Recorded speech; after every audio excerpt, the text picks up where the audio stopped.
Welcome back to a new video on this channel, and on this occasion is the MINILAB MK3. Everything on this guide is in chapters. If you look at the description or the timeline, you can jump to a section or skip the ones you don't want. If you like this, please like and subscribe, and this channel is supported by viewers only. If you want to buy me a coffee to say thanks and help the channel keep going, you can. You have links at the description for PayPal, YouTube thanks, and Patreon. Okay, so let's go through the basics of this controller. You have 24 keys and they are velocity sensitive, but they do not have aftertouch. This is something that you don't have. Now, by holding the shift right here at the top, it will tell you the MIDI channel. You can just hold the shift and change to whatever MIDI channel that you want to use. I'm going to be staying on 1. This time, the OLED display will let you know a lot of information about your knobs and your faders. If you move a knob, it will tell you right there what is that you're moving. If you have it mapped, in the case that you're using an Arturia synth, it will just let you know right here on the screen with whatever knob. Even when you move a fader, if you move something, it will let you know what you're moving and how much you're moving. And this is something highly important when controlling a synth, because now when you move it, you know what you're moving. But it's also important when you're working in DAW mode or when you're using it to control other things on your DAW. The pads on this device are critical. They perform a lot of different functions. We will talk about them as we move forward through the guide or the video. Now you have 8 pads, but in reality you have 16 because you have 2 banks of pads.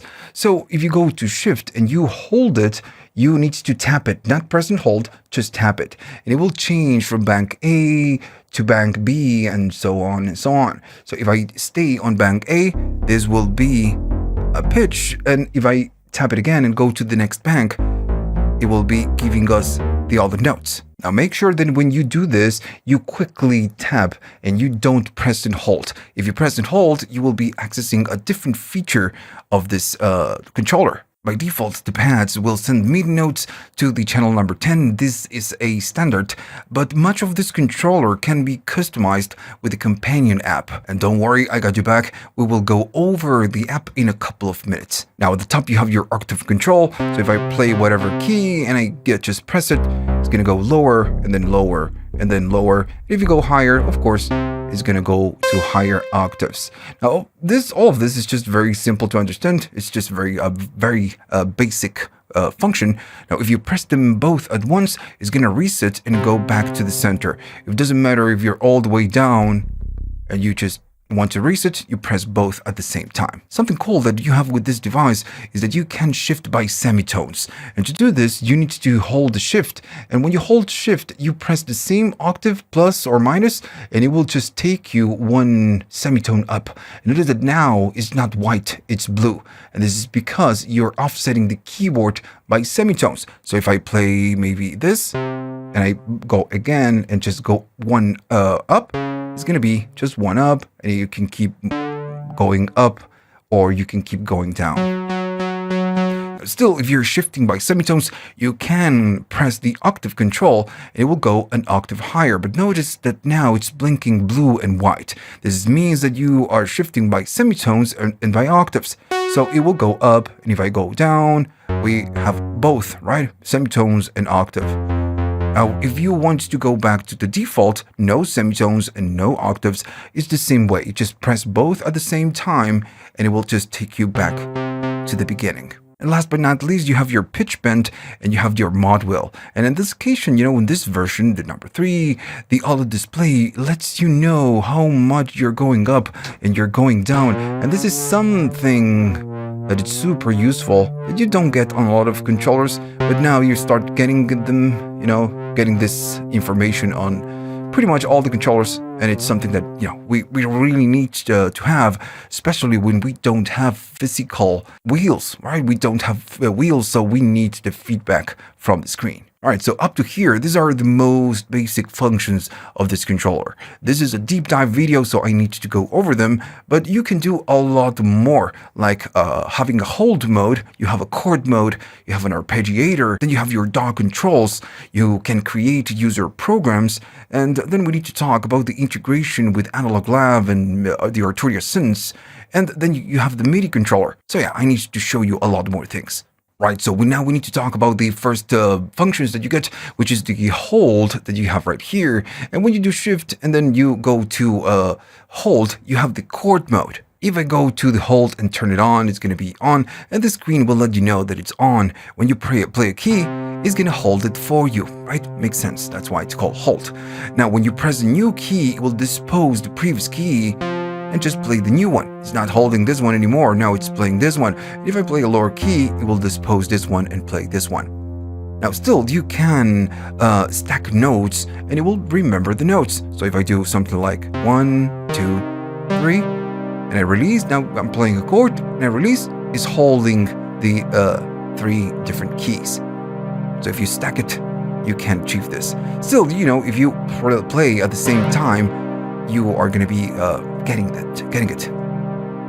Now to get out of the hold mode, you just need to press hold and it will dispose whatever it is that you did. And if you turn it back on, you just don't get it. You will need to, you know, do it again. Right? I'm gonna turn it off. Then is the chord mode. Doing shift and then hold will take you to the chord mode. So I'm going to do shift and I'm going to do hold. And this is the test chord mode on. Now, of course, this one lights blue. It's not white. It's a little bit different. This means that when you're inside the chord mode, you play a key and it will play a chord. How does the device know which chord we need to play? Well, when you record a chord into the device, it will remember it. And even if you turn it off, it will still remember it. If you want to get out of the chord mode, you just need to do shift and then do the same thing, you know, shift and hold, and it will turn the chord mode off. Now, the question is, how can we store a chord? So, okay, so you need to do hold the shift, hold the hold, and keep pressing. And when you're doing that, you just need to do that chord, right? You just need to play the chord. I'm in a funny position right now, so it's kind of hard for me. But once you're done playing your recording, whatever chord is that you want, you just release it. And then the chord, it's saved. Once you record a chord, it will remember it. So if you play it, it will do it. Let me just go down in the cutoff because it's just a little bit too bright. So if when you play a key, it will do that chord. If you play other keys, it will do the transposing for you. Can you delete the chord? No, you cannot delete the chord. The only thing that you can do is to record a new chord, and every time that you enter to the chord mode, it will be playing the last chord you recorded. Now, can you do hold and still, you know, get the hold feature? Yes. If we are standing in the chord mode, you press the hold and notice that now it's going to blink, or it's going to switch between blue and white. Maybe the camera, you know, because of the lens, it's not so generous, but now it's blinking blue and white. So if I play it, it's going to hold it for me. You know, I'm not doing anything. So it's going to do that if you want to. If you want to get out of the hold mode without getting out of the chord mode, you just press hold and it will go blue. And if you want to get out of the chord mode, you just press both at the same time and it will go out. Okay, so now it's time to talk about the arpeggiator. And the arpeggiator is pretty basic. It's just, you know, the arpeggiator that you get with any MIDI controller. So to enable the arpeggiator, you need to do shift. And when you're doing shift, you need to go to the arp. And if you just press it very lightly, it will not turn it on. You just need to press it and press it, you know, just tap it. And this pad will go on, right? Turns on. If I tap it again, it goes off and then goes on. So now if I play a key, we get that arp. It's that simple. And maybe you're wondering, do we get the arp for the pads? No, you don't. When you are using the arp, the pad will not react to the arp. If you are enabling the ARP and you don't hear anything, maybe it's because MINILAB 3 will sync on auto. By default, this is how it comes from factory. So it's if you're using a DAW, it's synchronized to the DAW. And this is something that we change on the settings, which is, you know, something that we are going to be discussing right now. Well then, alright, so to access the settings of the ARP, what you need to do is you need to press shift and then long press the ARP. And once you do this, you can release it and it will give you this screen. So this will give you all the things that you just can modify: the modes, the division, the swing, gate, rate, sync, and then the octave mode. Now you have two ways to access these values and control them. You can do it with the main encoder, or you can do it with the knobs. So if you do it with the main encoder, what you need to do is you need to just keep scrolling, and it will give you the different modes, right? This is the mode, then we have the division, then we have the swing, and so on and on, all the options. So if I wanted to enter to one of these categories, I just need to stand on that one and just, push the encoder. And in this case, the controller, it's standing on auto. This is the sync. But you can use auto, which it will automatically sync to whatever it is that you're using, or you can do internal to use the internal clock, or you can use EXT, which is going to be the external. Now, to get out of here, to go back to the main menu, you just select whatever value is that you need. I'm going to say internal because I'm going to use the internal BPM. And this will take you back to this same main menu. And if you release it and you wait for a couple of seconds, it will again take you back to this screen. Now, the other way to control this is going to be with the knobs. At the top, you have the 1, 2, 3, and 4, and notice that you have 4 in a row. And then on the second row, you have another 4. So if I go here to the first one is going to be turning the arpeggiator on or just turning it off. So if I move this and I turn it off, now it's off. But in this case, I just want it on, right? So I'm going to go back to on and we get the arpeggio. All right, so you can use whatever method, the encoder or the knobs. Let's go over the functions. We already know the sync, right? So if we are using internal, it means that we have an internal BPM. Well, right here with the knobs or with the encoder, we can go and fine tune this. So it's going to be the rate. I'm going to go here, and if I move it, now I go all the way up, and it will go faster or will go slower. Pretty easy to understand. What you can do shift, and while you're holding the shift, and I'm using the internal clock, you have this one that says tap. It means that you can do tap tempo. So I'm going to do 1, 2, 3, 4, 5, 6. I'm going to go really fast. And notice that now it's much faster. And if I go slower, I'm going to say 1, 2, and then 3, and then play it again, is much slower. Alright, so you can do the tap tempo if you wanted to. In this case, I want to keep it around 120 or maybe 100. It's going to be fine. For an ARP, I guess that's okay. Next is going to be the octave, right? So if you go to octaves, you can go up to 1 octave up, 2, and 3. If you don't know what this means, it means that when you play an ARP, and I'm playing just 3 notes, 3 tones, it's going to repeat it 1 octave up, right? So it's doing on your octave, the one where you're playing, and then 1 up. And if I go up, it's going to do the same 2 octaves up or 3 octaves up. A little bit too bright. Alright. And then you have your gates. It's going to be the first knob going all the way down. It's going to make the notes, it's going to affect the note length. So it's much shorter. And all of this depends on which sound is that you're using to do the ARP. If I go all the way down, it's as short as it can get. If I go up, notice that the note length is just, it's just larger, right? Alright, so what is next? Well, we do have swing on this arpeggiator. Swing is something that, you get on pretty much all ARPs or sequencers. Right, this case is going to go down to no swing at all. The next options is going to be the division, and then you have the mode. So if I go to the division, I'm going to play it just 3 notes. If I go to division, notice that the default is going to be 16. I guess it was doing 16. No, it was doing something else.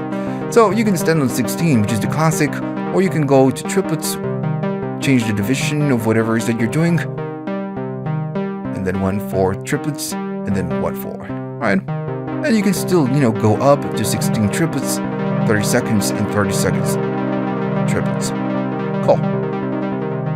Alright, I'm going to stand on 16. It's like the usual value or division.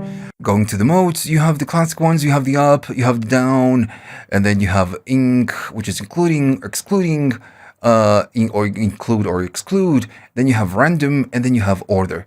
So as you could guess, the up is going to be the classic up. Then you have down, which is going to be down, right? And then you have the include, and this is up and down. The only difference is that it's repeating the first and the last note of whatever it is that you're playing. If I go to the exclude, it's up and down. Alright, and the next one, as you could guess, is going to be random. If I play more notes, it's going to be a little bit more obvious. Let me just do something like that. Alright, and last but not least, you have the order. If you don't know what order is what we know as played. So it remembers the order of the keys that you play, and it will use it as an ARP. So if I play something like this, and then maybe I go to a different note, and then go here, and there, and I'm just, pressing different keys, it will remember that order, and it will use it to ARP it, which is a little bit different from the other modes. Okay, so up to here, what you get is the traditional, a traditional MIDI controller, right? Faders, some pads, some keys, an ARP, and, a chord mode. It's just standard. So you get no more, no less. And I guess the selling point from the Arturia devices, especially, this one because it's very small, it's the integration with Analog Lab and all the Arturia software. And it has a very good integration. And the other part is going to be, controlling your DAW or the different programs that you can create. And this is the topic, and I'm going to turn off the ARP. I'm going to just tap it. And there you go. Now it's off. Then we need to talk about the programs and what you can do in your DAW when you have different programs. Right, so let's talk about the integration. The controller, it's highly integrated with the Arturia software. You can use it standalone or maybe inside a DAW, and it doesn't matter. It will recognize the software and give you information on the screen. From here, from the screen and the encoder, you can do things like scroll through presets, you can load them, you can search types, subtypes, and you can even add favorites or presets to favorites. Alright, so I have an instance of Analog Lab loaded on my computer, on my DAW, and the display will give you the name of the current patch. Still, you can scroll through the different presets, and if you want to load a different one, I have this one loaded. If I want to load that one, I just need to push to load, and it will just load the preset, right? So it's just pretty good. If I press the load. Now there's more. If you want to add this one to favorites, you just need to press and hold, and it will add a tiny little heart right here. So this means that it added this preset to the favorites or to the liked presets. Now, if you hold the shift right here and you move the encoder, it will let you navigate through types and subtypes. Now, I'm going to be maybe I'm going to go to keys, why not? And I'm going to be pushing this. Now, when I release it, it's going to be standing right here, but I can move to the different presets, and these are the presets that you get inside that category. If I play it, we get a key. Now, if you want to go back, when you go back and you move the encoder, you're still standing on keys, right? So you can maybe go right here with the encoder to the different subtypes because we are inside a type. If I go all the way back and it says back, it means that you are inside the subtype. That's why at the bottom it says keys. So inside the keys, or maybe I want to go to mallets, I want to load this, right? So when you push and you push it, you're going to be loading. And then when you scroll, you have the different presets for that subtype. And push to load, right? And you get that. If you want to go back, always go to shift and you scroll all the way back to the beginning, and then it's going to say back. When you go to back, it's going to take you back to the main categories, the main types. And right here, we can choose maybe a different type, like a pads. I'm going to enter there, and then you can maybe go to a subtype, and then just press it. And whenever you are there, it's going to say right there at the bottom where you're standing. So if I want to load it,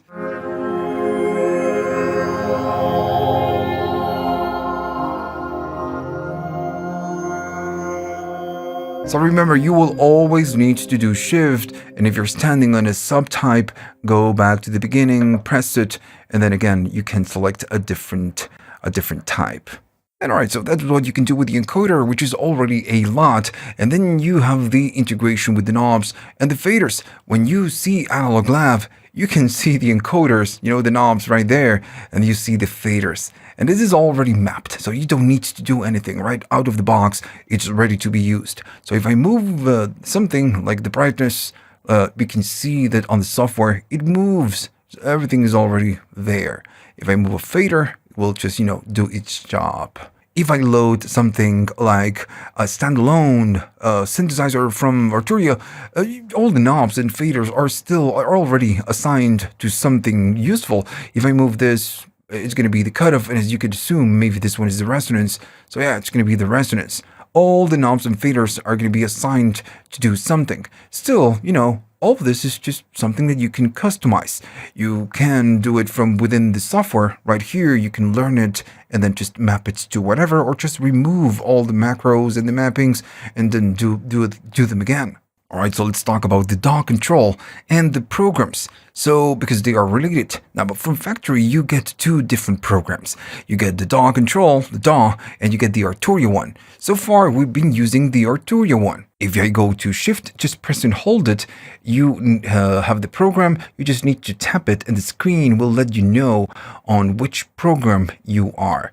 You are in Arturia, now I am inside DAW. I'm going to stay on Arturia for now. Our programs will instruct the pads and the knobs and the faders and the encoder what to do. Still, on whatever program you are, you can do shift and you have the transport controls. It doesn't matter if you're on DAW mode. If I hold it and go to DAW, if I still hold the shift, I can do, play, I can do stop, I can do loop, right? So if I enable loop, goes to loop. If I do play, it's going to play. If I do stop, it's going to stop. Rec. And if your DAW supports this, it's going to allow you to do the tap tempo. But again, you don't need to go to the DAW control mode or program to have the transport controls. You always get them when you hold the shift. Now, still, the DAW control gives you a lot of different things. When I go to DAW, and I'm going to stay on the DAW control mode, the DAW program, and I release the shift, everything goes off. And at first, I was a little bit confused because when in DAW mode, I don't know what does what, right? What the encoder will do or what the knobs will do, and why are the pads off. Well, this depends on the DAW that you're using.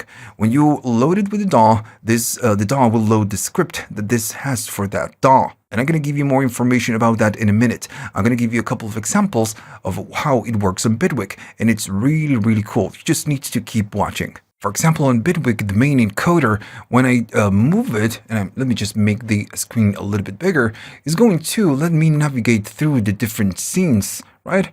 And it tells you right there on the display, maybe it's too small, but it tells you on which scene you are.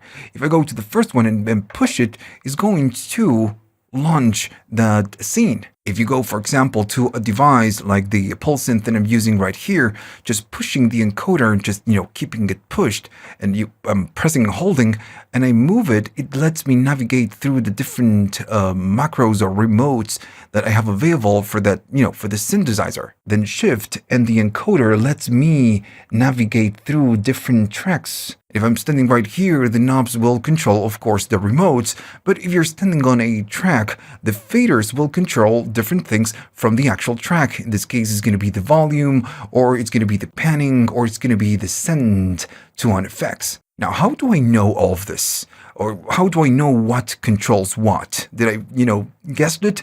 No, you actually have a documentation that tells you how to install the script and what does what. If I take you to the main landing page of the product, if you keep scrolling down, you go to resources first, you keep scrolling down, you're going to find the manual and a bunch of information, but then it says DAW integration script. And you have a script for, major DAWs, mostly, most famous DAWs, like FL Studio, and right here you have the Bitwig.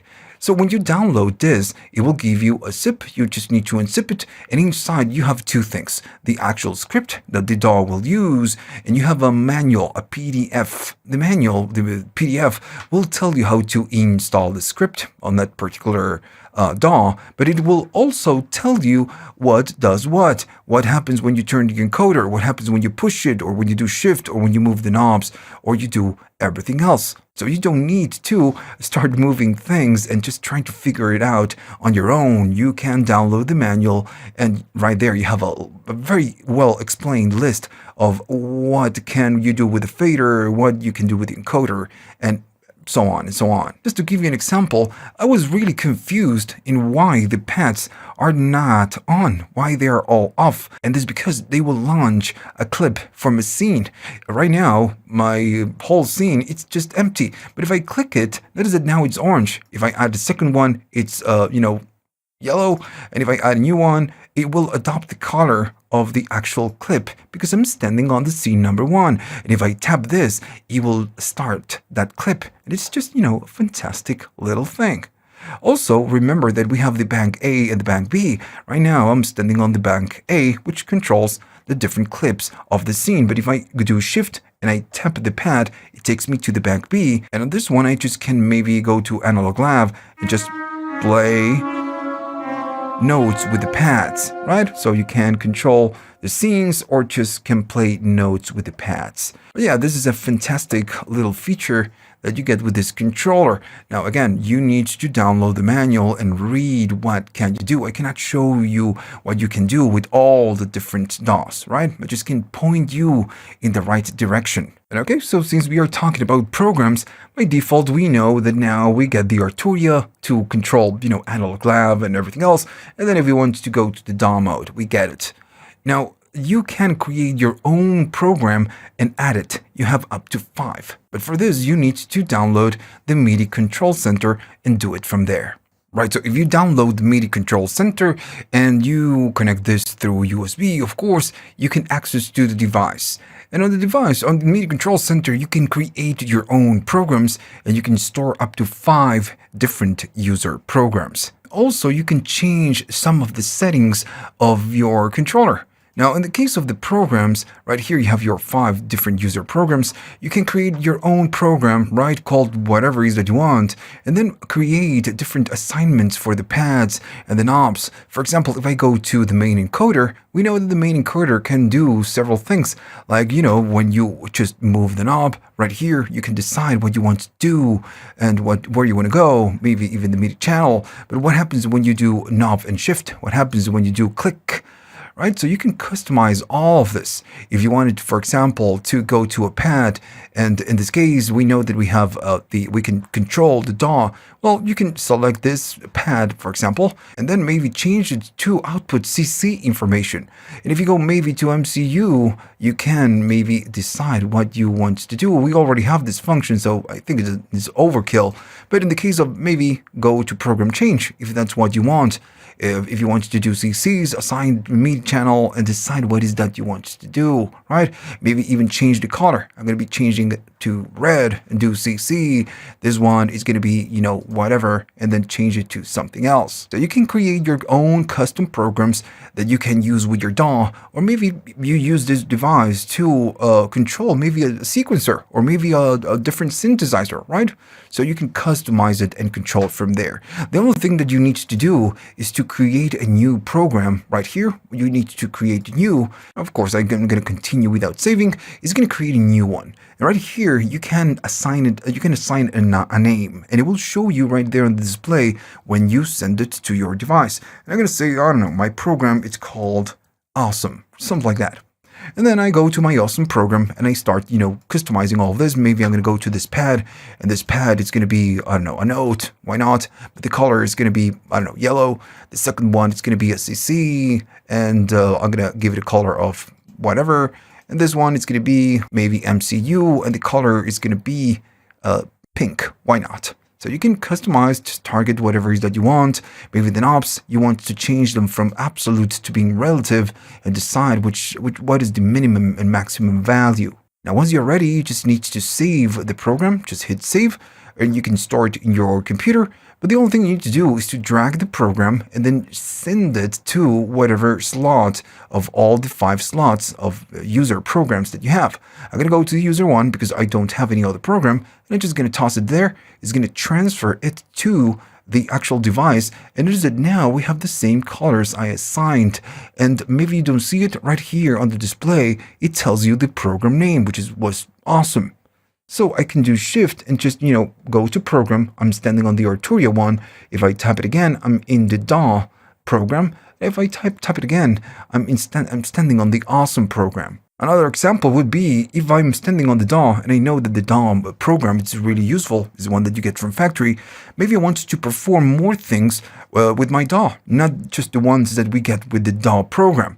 So by going to the program, the MIDI control center, I can just maybe go to different pads, target different CCs, and then when I go to that program, go to the awesome program, I go to my DAW and I just recognize those CCs and assign it to do a very specific task. So yeah, the programs are really, really useful, and all of this depends on, what you want to do. Just using the Arturia and the DAW control mode, it's enough for you. You just don't need to spend time creating your own custom user programs. Alright, some other things that you get are the device settings, and this is something great that all MIDI controllers should have. For example, you can decide when it goes to sleep, 15 minutes, 30 minutes. Then you have the backlighting. If you want to save some energy, you can just turn it off and everything is going to go off, so it will consume less energy. You have the low power. Everything is just super bright. If you turn it on, it's going to go dim, right? So it's just consuming less energy. And again, this is something that all controllers should give you. You can decide how the knob will react when you move it, right? If it's just maybe not too fast for you, you just can go too fast and it's going to be super fast. And last but not least, when you're not using, it goes into the Vegas mode. I really hate it. I just don't like all those colors just flashing in front of me. I can just go to sleep mode and just disregard the Vegas mode. I really, really hate it. And then you have the velocity curves, and right here you can decide how the keyboard reacts to velocity. You have a couple of options, same with the pads, right? And same with the aftertouch and the pads. If I have to give you my opinion, I really like it.